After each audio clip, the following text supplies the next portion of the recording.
Good morning, नमस्कार। मेरा नाम है योगेश कुमार। कथा कहानी में आपका एक बार फिर से स्वागत है। इस एपिसोड में हम आपको अजंता की यात्रा पर लिए चलते हैं। महान संगीतकार बीथोवन के बारे में कहा गया है कि वह संगीत की रचना नहीं करता था, संगीत उसके अंदर से फूटता था, किसी पहाड़ को तोड़ती हुई नदी की तरह। अजंता बुद्ध और उसके बाद के काल के चित्रकारों की ऐसी ही बेजोड़ अभिव्यक्ति है। दीवारों पर उकेरा गया एक ऐसा संगीत जिसकी स्वर लहरी में यहाँ आने वाला हर कोई डूबता उतराता है। तो चलिए चलते हैं सीधे अजंता की ओर। टैक्सी ने एक तेज मोड़ काटा और सामने था सह्याद्री का सौंदर्य। चारों तरफ पहाड़ी पहाड़, हरियाली से घिरे तो कहीं नंगे पत्थरों के उतंग शिखर। दक्षिण भारत की यह पर्वत श्रृंखला सदियों की शोहरत समेटे है। टैक्सी तेजी से रास्ता तय कर रही थी और मन इतिहास की इबारतों में उलझा था। मौर्य, सातवाहन, वाकाटक, राष्ट्रकूट जैसे राजवंशों ने यहीं अपनी शौर्य गाथाएं लिखी।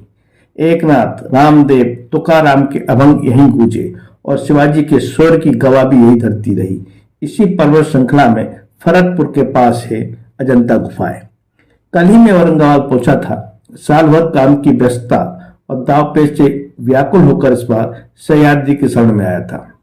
टैक्सी वाले ने हमें जिस होटल में पहुंचाया था वह बहुत निराश करने वाला निकला, मगर यह सोचकर संतोष किया कि बस एक ही रात की तो बात है। अब वही ड्राइवर महोदय हमें अजंता ले जा रहे थे। बताया गया कि अजंता औरंगाबाद से 101 किलोमीटर दूर है। लगभग 2 घंटे के सफर के बाद हम आधार तल पर पहुंचे, जहां से अजंता गुफा देखने के लिए चढ़ाई करनी थी। पार्किंग पहुंचने पर ही ड्राइवर महोदय की सभ्यता की सच्चाई सामने आ गई। तय था कि वह गुफाओं के पास छोड़ेंगे, लेकिन टैक्सी को 4 किलोमीटर पहले ही रोक दिया गया। यहां से हमें महाराष्ट्र परिवहन की स्पेशल सीएनजी बसों से ही जाने की अनुमति थी।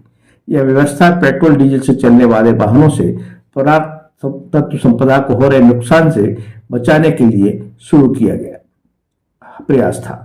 बस स्टॉप पर महाराष्ट्र सरकार की अव्यवस्था से सामना हुआ। पर्यटकों की लंबी कतार के लिए महज 3 बसों का ही इंतजाम किया गया था।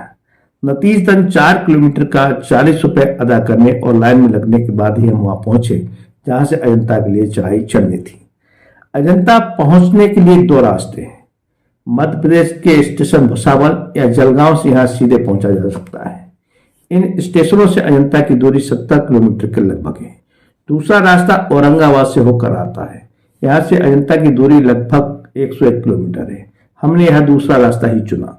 सीएनजी बसों से अजंता घाटी के नीचे पहुंचने और करीब 70 मीटर चढ़ाई चढ़ने के बाद आंखों के सामने वह विस्तार था जिसकी कीर्ति हमें यहाँ तक खींच लाई थी। चारों तरफ हरियाली और ऊंचे पेड़ों से घिरी पहाड़ी में घोड़े की नाल के आकार वाले विस्तार में फैली गुफाओं के दरवाजे अब हमें दिखने लगे थे। बाघोरा नदी, जिसमें अब केवल बरसात और उसके कुछ महीनों में ही पानी देता है, के किनारे चट्टानों को काटकर इन गुफाओं को बनाया गया है।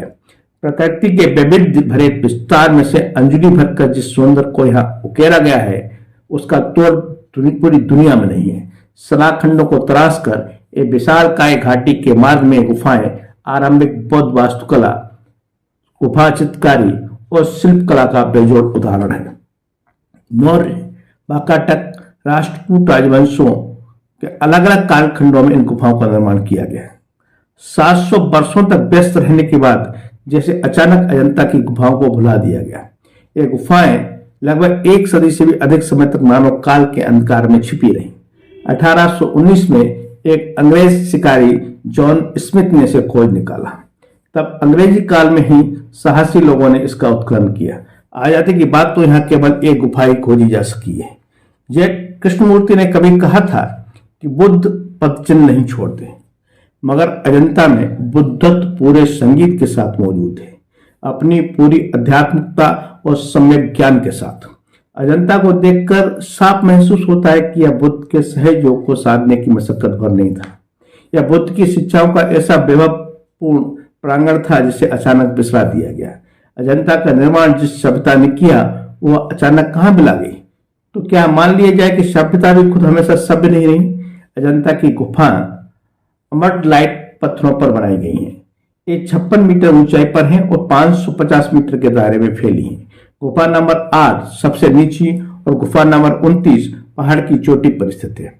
कुल मिला के यहाँ 29 गुफाएं देखने को मिलती हैं। इनमें गुफा नंबर 9, 10, 26, 29 पूजा स्थल की तरह हैं, तो बाकी बिहार के लिए मशहूर है। हमारा सामना सबसे पहले गुफा नंबर 1 से हुआ।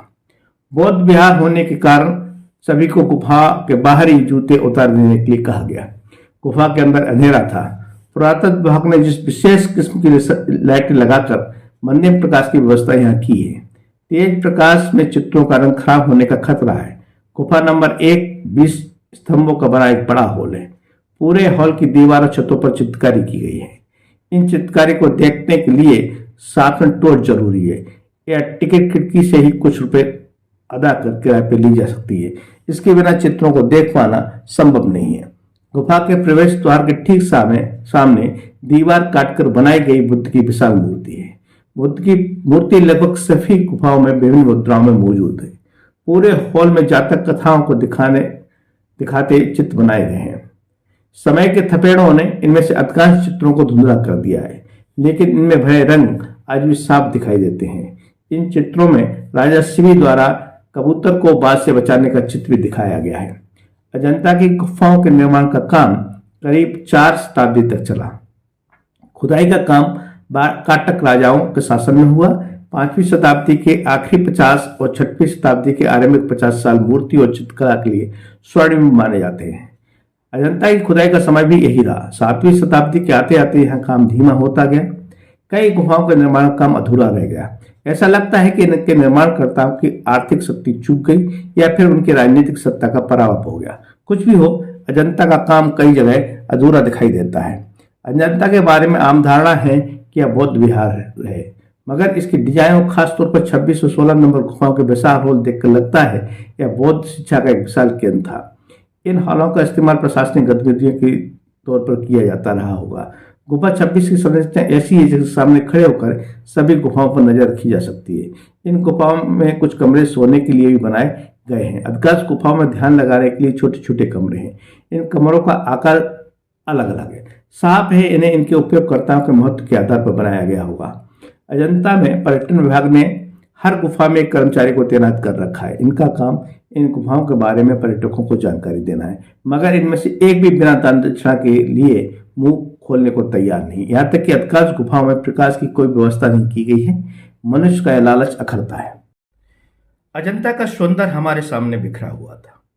ताज नगरी से खुद के जुड़ाव होने से थोड़ी जलन महसूस होती है। सोचता हूं कि ताज को सत्ता के करीब यानी दिल्ली के पास होने का लाभ मिला है, वरना अजंता का शिल्प और सौंदर्य दोनों ही बेजोड़ हैं। 3 घंटे लगातार चलने के बाद अजंता की सारी गुफाओं को घूमा जा सका। अब तक हम थक चुके थे। बागोरा नदी से लिफ्ट कर लाए गए पानी से हाथ मुंह धोए तो थोड़ी ताजगी मिली। चारों तरफ घाटी का सौंदर्य फैला हुआ था। मन में प्रश्न उठा, कहीं इन घाटियों के बीच में कोई दूसरा अजंता नहीं छुपा हुआ सकता? क्या अंग्रेजों से मिली हुई उपलब्धियों से ही हम इतराते रहेंगे? क्या कोई दूसरा अजंता नहीं खोजा जा सकता? कब? शायद नेताओं को कोयला खोदने से फुर्सत मिले तब। आज कथा कहानी में आज इतना ही। फिर मिलेंगे, तब तक के लिए नमस्कार।